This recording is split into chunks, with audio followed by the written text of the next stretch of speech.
ये कैसे माँ बाप हैं जो अपने बच्चों के फैसले तब भी ले रहे हैं जब बच्चा 30 साल का हो गया है।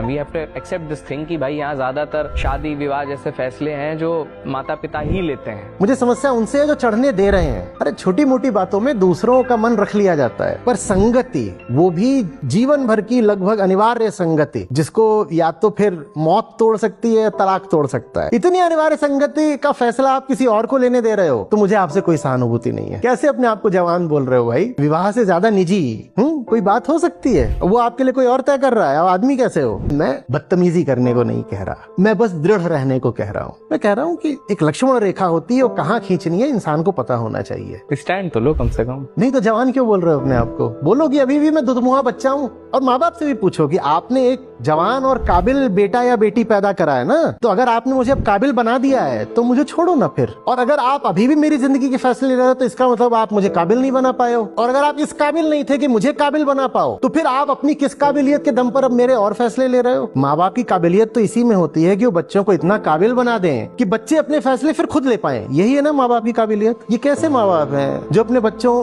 के फैसले तब भी ले रहे हैं जब बच्चा 30 साल का हो गया है, अभी भी उसको बच्चा बोल रहे हैं? ये क्या है? तुमने क्या फिर उसकी परवरिश करी है? पहली चीज तो ये करनी चाहिए कि अभिभावक होने के नाते हाथ जोड़ के बच्चों से कहना चाहिए, हमने तुम्हें पैदा कर दिया, हम तुमको एक बात बता देते हैं, कम से कम वो गलतियां मत करना जो हमने करी हैं। लेकिन उल्टा चलता है, इतने अहंकारी होते हैं माँ बाप भी, कहते हैं हमने जो जो गलतियां करी हैं बेटा अब तुम उनको दोहराओ। ये प्यार है? आप कहते हो आपको अपने बच्चों से प्यार है, आपको बच्चों से प्यार होता है तो आप अपने बच्चों को आजादी देते। मेरे पद चिन्हों पर चलने की जरूरत नहीं है, लेकिन इतना साहस कि हम अपनी हार भरी जिंदगी और घाव भरी जिंदगी को बिल्कुल दो टूक स्वीकार कर पाए, इतना साहस हम में होता नहीं, इतना प्रेम भी नहीं होता। तो हम अपने बच्चों के सामने भी बिल्कुल फन्ने खा बन के खड़े हो जाते हैं कि देखा मैं ना दुनिया का सबसे सफल आदमी हूँ, मेरी राह पर चलो, मेरी राह पर।